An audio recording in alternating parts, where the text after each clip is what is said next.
Yo, what is up, guys? Vincenzo from Home of Milan coming back at you once again. Furthermore, whatever. We got a lot to dive into in this week's episode. Before we do, make sure you guys are following all of our socials, all at Home of Milan, Instagram at Home of Milan, Twitter at Home of Milan 1, TikTok at Home of Milan, and also follow us on bunches at Home of Milan. Without any further ado, guys, let's jump into this. Let's start off in the beginning of the week, guys, at the San Siro, which was probably one of the most fun and entertaining games to watch this season. We played PSG, obviously, and we came away with what seemed like an impossible win.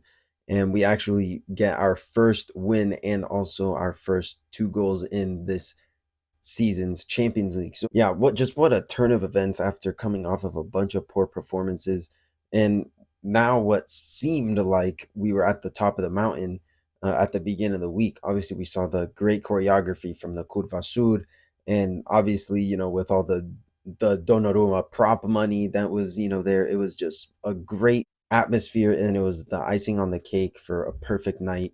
Um, and even though we concede first, obviously it was a corner kick we concede from PSG, and of course, who else other than Milan Skriniar, the former Inter player, to score. But regardless, we did well to kind of get back into the game. Obviously, with the Leao bicycle kick, Donnarumma saves it, parries it up, and then Leao just went for the bicycle kick and he went in. He's shushing. A lot of people thought he was shushing the fans, but it's definitely towards like Gazzetta, because they always, put out, articles in newspapers saying, oh, Leao isn't, you know, what he needs Milan to be, right? The hero, the savior of the team. And I think that was a perfect response, scoring the equalizer, scoring a fantastic goal in probably one of the biggest games of the season for Champions League, at least, because now it seems like we're back in the mix, right? The door is still open. And we'll get onto that later. But yeah, Liao gets us level at 1-1.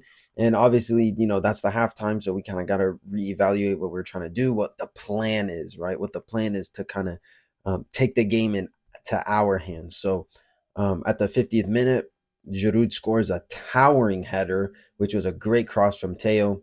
And yeah, Giroud just doing what he does best. Vintage goal from Ollie. It's 2-1 to Milan, and it seemed like we were really, really trying to, get a result. And, we were seeing all the players, come back on defense and really, show their teeth and show their colors. Once the game was coming to an end, we played more of a defensive approach, and that was 100% the right call to do. And, we just had to keep the lead, stay concentrated and focus. And, we did exactly that for the remaining 25-30 minutes of the game, because we realized, let's kind of, sit back, let's relax, let's control the game, right?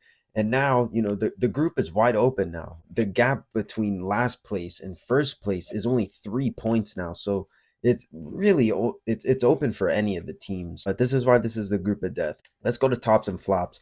I want to do some honorable mentions because there was so many just great performances from the whole team. Honorable mention Liao added another legendary performance into his Milan arsenal, being truly a great team player going forward, coming back on defense, and just making the right decisions overall, just being a good teammate, staying open and making space for the other players. Teo as well, putting in a great performance at the top level. After, a lot of lackluster performances, he put on definitely one of his better ones for sure. And then obviously Giroud playing still at a top level and scoring a very big goal. Lastly, I'm going to say Calabria, again, another big performance from him, locking up the best player in the world, Mbappe, all game. He didn't really do much. Top of the match for me is going to be Ruben Loftus-Cheek. This is a Rolls Royce of a player, you guys. And it's just so crazy how much different Milan looks when Ruben Loftus-Cheek is on the field, right? Just his physical presence alone is what we needed, this whole season, right? Just winning the ball in and just driving forward. And it's so great to see him back. And I just can't wait to see enough of this guy. I can't get enough of him. Flop, it's going to be a little bit harsh because I feel like there was a lot of great performances tonight, and this was probably the lesser of the good performances. But I'll say Musa, just because He is out for our next Champions League game, unfortunately, so that's gonna blow. He didn't play bad by any means, but just kind of the worst out of the best players, if that makes sense. So yeah, the group is wide open, you guys, and I think you know we play Borussia Dortmund at the San Siro again. So that's going to be a very big game as well. That's something where we have to take 3 points, especially because Dortmund are, the weaker, in my opinion. Dortmund is the weaker out of the teams, in my opinion. But this is a game, no doubt. We have to take the 3 points, and then we go away to St. James's Park to play Newcastle on the last match day. So I believe if we get a win and a draw in these last two games, then we're through. So I think that's probably going to be the goal. Kind of just scrape past these two, and then kind of just roll the dice and see who we get in the next round if we make it. And let's move on. Lecce versus Milan. We go away to Lecce, we go down south. And first half we played decently, right? We were creating chances, we were going forward, we were, just playing well.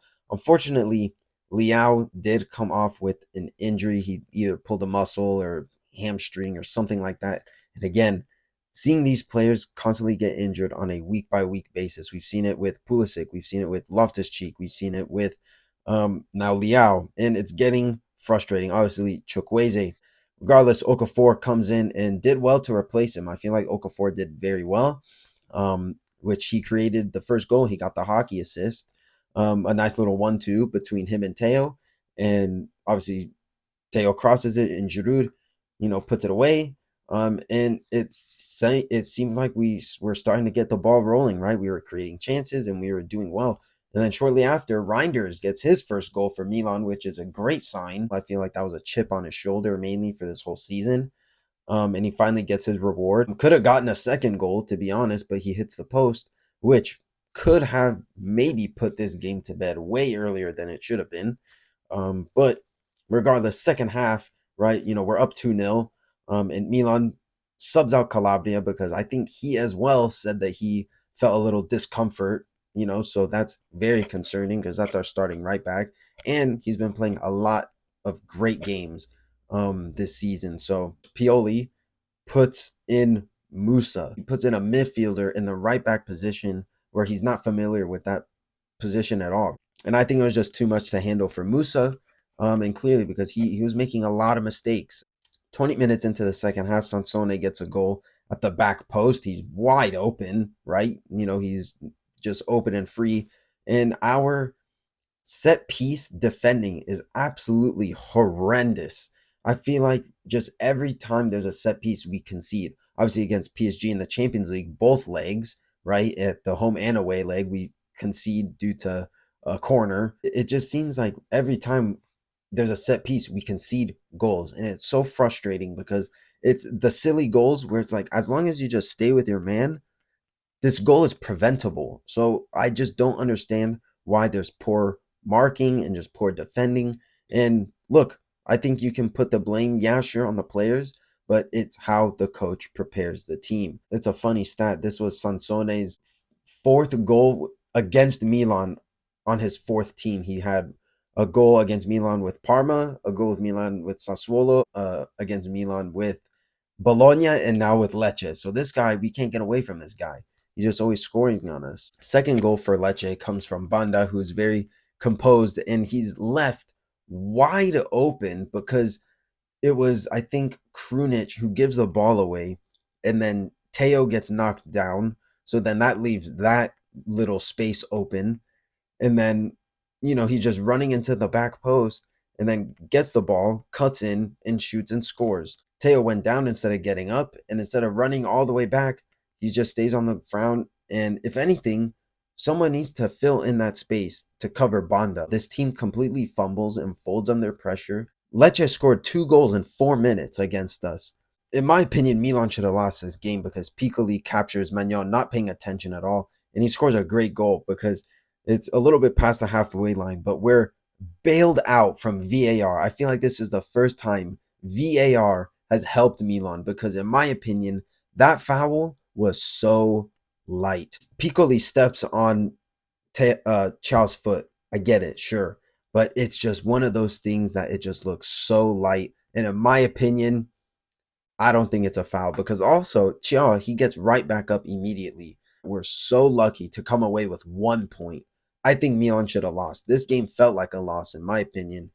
This just seems like a reoccurring theme. We go up by 2 goals, and instead of killing the game, we sit back and go into first gear. Once that second half whistle blows, everything just goes downhill. We kept it at 2-0 for 20 minutes, but in that 20 minutes, we couldn't create anything. So this just comes down to, in my opinion, the preparation for the game and just the preparation and what the players need to know and for what the players need to do to get that 3-0, to kind of get that cushion, because clearly 2-0 isn't enough. See, this isn't the first time um, Pioli has shown his incompetence to close out a game, right? Obviously against Napoli, the defending champion. You can talk about, okay, yeah, Milan slipped a 2-goal lead versus the champions of Italy. Sure, but this is Lecce we're talking about. This is a team who hasn't beat Milan in 17 and a half years. That was the last time Lecce beat Milan, 17 and a half years. This team is never prepared properly for certain game scenarios, and it's so frustrating. And again, it comes down to Pioli. Instead of Pioli putting on a like for like sub, right? Obviously, Calabria comes out because of his discomfort. Instead of putting in Florenzi, who's a very reliable option at right back, kind of does everything the same that Calabria does. Maybe you can argue a little bit better, but no, he puts in Musa, who's not familiar at all with that position. And, shortly after, he puts in Florenzi anyways, and Musa moves back into the midfield. So he's just contradicting his substitutions at that point. And it's just so frustrating to see that we can't close out games, and especially against teams like Lecce. I think there's a lot of blood on Pioli's hands for this game. But let's go to tops and flops. For me, top, I'm going to say Okafor because I feel like coming in for Liao, it's not an easy job, especially, at the beginning of the game. But Okafor, he helped set up the first goal for Giroud. He got the hockey assist and was just a threat going forward. And going forward, I think Pioli, especially because Giroud is going to be out because he got a red card for dissent, which that's, I think, what, our third or fourth red card of the season. I think, yeah, that's our fourth red card of the season. Tomori, Tia, Mignon, and now Giroud, all with red cards. So this team just has no discipline either, right? So, and that's another thing I think the team needs to work on. But again, this comes down to the coach, kind of keeping these players level-headed. Flops, this is one of those things where it's a take your pick because, after that first half, I think all the players played terrible, right? But I think there needs to be a dialogue about Chukwueze because Chukwueze came from, being this La Liga kind of star, making a name for himself in La Liga, because this was, the right winger we all wanted, right? Someone who's dynamic, fast, and someone who's just has an eye for goal going forward. And he squanders his chance. There has to be a dialogue opened about Chukwueze because he hasn't been doing it for me in these past couple games. I think that was kind of like an honorable mention for a flop, but I think flop of the match, it's got to be Krunic because Krunic again drops another stinker performance, giving away so many passes, brings nothing defensively. Like I couldn't, pick out one thing that he did well. Obviously, with a midfield partner with someone like Pobega, that's no way to set up someone for success. But at least Pobega, tried to do something. He wasn't doing terrible, but he was definitely a lot better than Krunic by a mile. There's just a lot of questions, surrounding Pioli, and this was the game to get our season back on track. We got through all these tough fixtures, and it seems that we still struggle against the small teams. Obviously, we lost against Udinese, who hasn't won a game all season, and now we go up against a Lecce team who realistically we should be beating easily 4-0. And I thought, we were on track by that, right? 2-0, at the end of the half, but we absolutely did a complete U-turn. There's a lot of blood on Pioli's hands for this one, and in my opinion, I think the management have to seriously consider some options at the helm, especially if we continue like this, just dropping points, because this is critical. These are the points that you should be gaining, right? And yeah, I think if there's any time Pioli is on the hot seat, it's now. That'll do it for this episode, you guys. Thank you guys so much for tuning in. Make sure you guys like, comment, and subscribe. Make sure you guys comment. I want to know what you guys think about Pioli and this Milan Lecce game. And then obviously our chances in the Champions League, right? Because the door is still open. Maybe that can be a saving grace for our season. But thank you guys so much for tuning in. Make sure you guys like, comment, and subscribe. And also check us out on all of our socials. Instagram at Home of Milan, Twitter at Home of Milan 1, Bunches at Home of Milan, and obviously TikTok at Home of Milan. So yeah, thank you guys so much for tuning in. I'll see you guys in the next video. Ciao ragazzi.